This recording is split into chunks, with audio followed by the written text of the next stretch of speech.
आज कोणाचा आवाज जनतेचा नाही दिशातून घुमला राष्ट्रवादी पुन्हा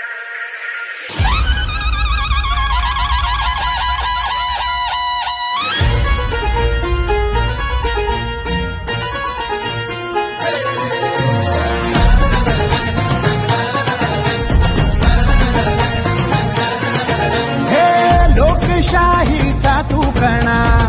ध्यास प्रगतीचा धरला पुन्हा हाती महाराष्ट्र आहे तुझ्या तू मतदार राजा खरा उठला ताकड्या वेळ आली पुन्हा सडसडू दे नवी चेतना गावा शहरात घुमली गर्जना राष्ट्रवादी पुन्हा साथ हक्काची माझ्या बळीराजाला शरद पवार पुन्हा एक विश्वास आला महाराष्ट्र